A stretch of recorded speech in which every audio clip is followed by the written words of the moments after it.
Buenos días, queridos hermanos. Pues les doy la bienvenida aquí a su Rincón del Diácono en este domingo 9 de junio del año 2024, en el que estamos iniciando la semana décima de tiempo ordinario. Y la liturgia de hoy, pues nos orienta mucho a ver cómo está nuestra relación con Dios y con nuestros hermanos. Eh, Les doy la bienvenida y vamos a iniciar directamente con las lecturas porque hay mucho que meditar.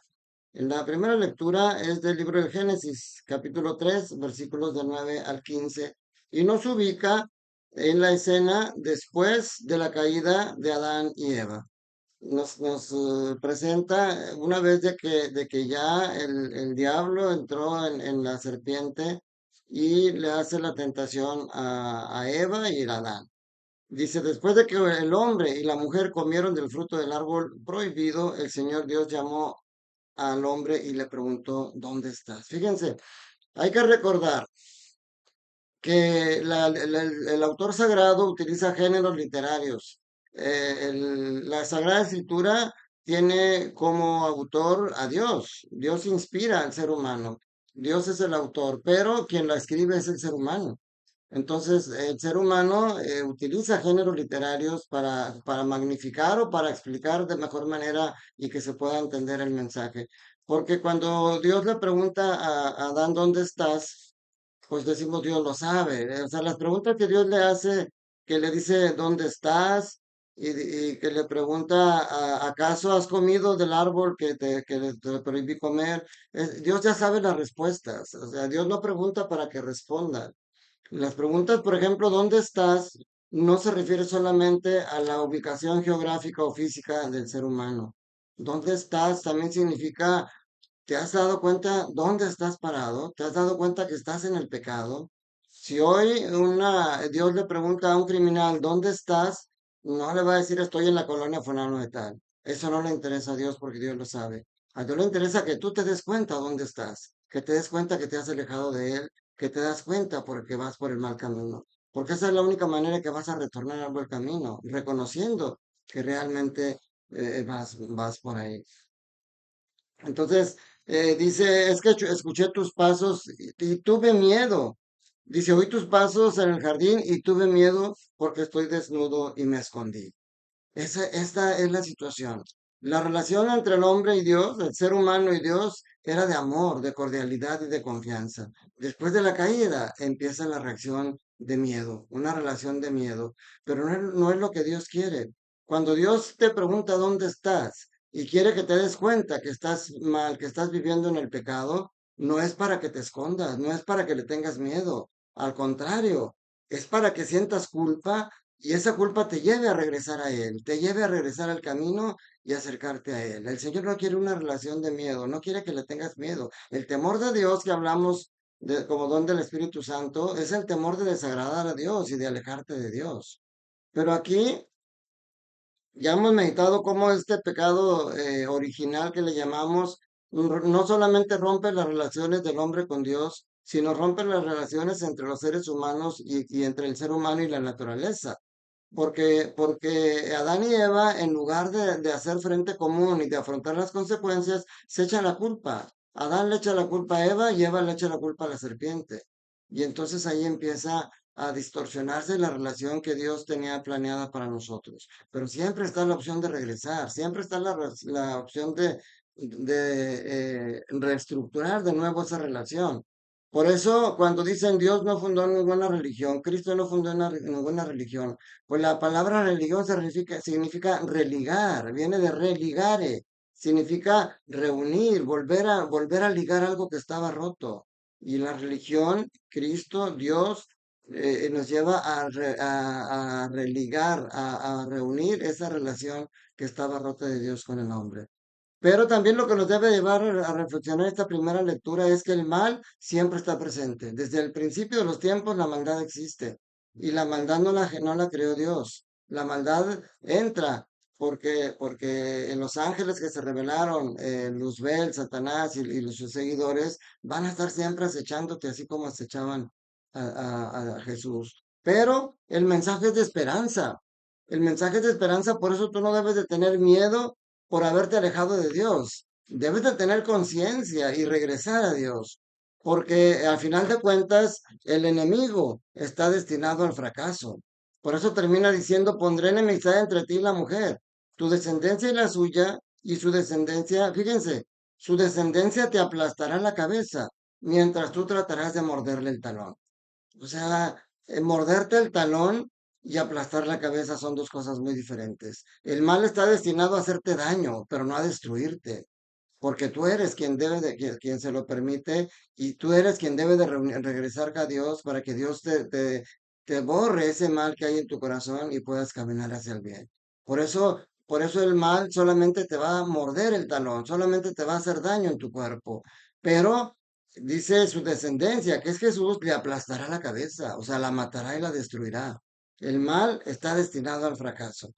Y en la segunda lectura de la segunda carta a los Corintios, capítulo 4 versículos del 3 capítulo 4 versículos del 13 al final, y el primer versículo del capítulo 5 nos presenta a Pablo reconociéndose como frágil, reconociendo que estamos en un cuerpo que tiende a destruirse, que tiende a desgastarse. Pero también habla que tenemos un espíritu, el mismo espíritu que tuvo Jesús, y que es el mismo espíritu que Él nos llevó a nosotros. Dice, por eso nosotros también creemos y por eso hablamos, creemos y por eso nos comportamos, sabiendo que el que resucitó a Jesús nos resucitará a nosotros. Este pasaje, sobre todo la parte del medio al final, se utiliza mucho en las exequias, porque habla de la resurrección y habla de que nosotros no nos acobardamos, a pesar de que Pablo habla de que él cumplió su ministerio en la fragilidad y entre el sufrimiento y entre el dolor, pero no se acobardaba. Dice, aunque nuestro cuerpo se va desgastando, nuestro espíritu se va renovando. Fíjense, eso es muy, muy natural, se puede decir, aunque no es lo ideal. Porque mientras nosotros, cuando somos niños, nuestros padres nos acercan a la fe y nosotros vamos a misa. Cuando nos volvemos adolescentes, cuando nos volvemos jóvenes, cuando nos volvemos adultos, cuando nos sentimos en la plenitud física, nos alejamos de Dios. ¿Y cuando regresamos? Cuando nuestro cuerpo se empieza a desgastar, nosotros empezamos a fortalecer nuestro espíritu. Así debe de ser, pero muchas veces es al revés. La gente dice, hay un dicho que dice entre más viejo, más mañosos, porque a veces es cuando más tenemos. Pero por eso este pasaje se utiliza en las exequias. Dice, nosotros no ponemos la mira en lo que se ve, sino en lo que no se ve, porque lo que se ve es temporal y transitorio, lo que no se ve es lo que es duradero. Y lo que tú ves de tu ser humano, de tu ser querido, es tu cuerpo, pero es lo que tú ves. Pero tú que tienes la relación completa con él, yo siempre que estoy en unas exequias les digo, si viene un extraño aquí y le pregunto que qué ve en ese ataúd, va a decir ve un cuerpo muerto, ve un cuerpo sin vida. Pero si le pregunto al esposo o a la esposa del difunto qué ves, él va a decir veo el hombre, veo la mujer de quien me enamoré, quien Dios puso en mi camino, con quien formé un hogar, quien me levantó cuando yo me caía. Los hijos van a decir veo a mi madre que me dio la vida, veo a mi padre que me educó. O sea, vemos más allá de lo evidente, como decía una caricatura, vemos más allá de lo cuerpo. Nosotros los cristianos vemos más allá. Por eso cuando muere un ser querido y lo sepultamos, dejamos allá el cuerpo. Por eso cuando lo cremamos y dicen, quiero tener las cenizas en la casa para sentirlo cerca, ese es un error. Porque en ese cajón no está el cuerpo de tu ser querido, está solamente el cuerpo. Y en esa urna solamente están polvos, están cenizas, pero no está él. Él está en un lugar diferente. Y sobre todo, está en tu mente y está en tu corazón todo lo que vivieron juntos, todo el amor que compartieron. Por eso nosotros tenemos que poner esa mirada. Y dice, sabemos que aunque se desmorone esta morada terrena, que nos sirve de habitación, Dios nos tiene preparada en el cielo una morada eterna, no construida por manos humanas. Por eso Jesús dice, me voy a preparar un camino para que donde yo esté, estén también ustedes. Y el Evangelio de Marcos, capítulo 3 versículos del 20 al 35 nos presenta dos escenarios, dos escenas diferentes, pero que por ahí las une el evangelista Marcos. Nos presenta primero a, a Jesús, dice que está en una casa con sus discípulos y llegan lo primero que les presenta como la falta de entendimiento de Jesús. Jesús no lo entendían las personas, ni su misma familia, porque Jesús era tanto lo que se metía a trabajar, que cuando se iba a una casa y quería descansar y la gente los buscaba, él siempre los atendía. y a veces no tenía ni tiempo para comer, dice aquí. Y por eso fueron sus parientes al enterarse y dice, fueron a buscarlo, pues decían que se había vuelto loco. O sea, ¿cómo puede ser que ni siquiera comas, verdad? O sea, la gente no lo entendía, ni su misma familia lo entendía, y a veces ni sus mismos seguidores. Pero nos presenta dos escenarios. Primero, dice, los escribas que habían venido de Jerusalén se acercan a Jesús y le dicen, este hombre está poseído por Satanás, príncipe de los demonios, y por eso los echa fuera. O sea, ya la gente había visto el testimonio de muchas personas que habían sido sanadas por Jesús, no solamente físicamente, sino espiritualmente, porque les expulsaba los demonios. Ya había muchos exorcismos de Jesús y mucha gente testigo. Y por eso esto le empiezan a decir, tú expulsas a los demonios con la ayuda del príncipe de los demonios. Entonces Jesús les deja claro, ¿cómo va a ser posible? O sea, un pueblo dividido nunca va a triunfar, un ejército dividido va a la derrota, una familia dividida nunca va a ser feliz. Por eso dice, no puedo expulsar a los demonios a través del poder de Satanás porque estaría él mismo atacándose. Pero, y luego les deja claro, dice, dice, yo les aseguro que a los hombres se les perdonarán todos sus pecados y todas sus blasfemias, pero el que blasfeme o el que ofenda o el que peque en contra del Espíritu Santo no tendrá perdón. Y en otro pasaje dicen, ni en esta vida ni en la otra. O sea, quiere decir que por eso nosotros ofrecemos celebraciones, misas por los difuntos, porque sabemos que se pueden perdonar los pecados en la otra vida a través del purgatorio. O sea, nosotros cuando morimos tenemos solamente dos destinos, el infierno o el cielo. Son los únicos dos destinos donde va a estar nuestra vida eterna. O en el cielo con Dios o en el infierno lejos de Dios. Son los únicos dos destinos de nuestra vida eterna. Pero muchas veces, yo creo que la mayoría, no podemos entrar directamente al cielo porque tenemos que purificarnos. Hay pecados que vamos a purgar después de muertos y para eso está el purgatorio.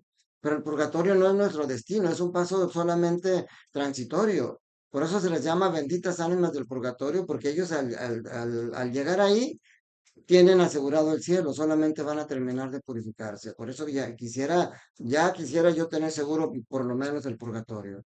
Y luego llega la siguiente escena es cuando llegan sus familias y le dicen, te buscan tu madre y tus hermanos. Y mucha gente interpreta aquí que Jesús rechaza a su familia, pero no, Jesús lo que quiere hacer es elevar la relación familiar más allá de los lazos sanguíneos.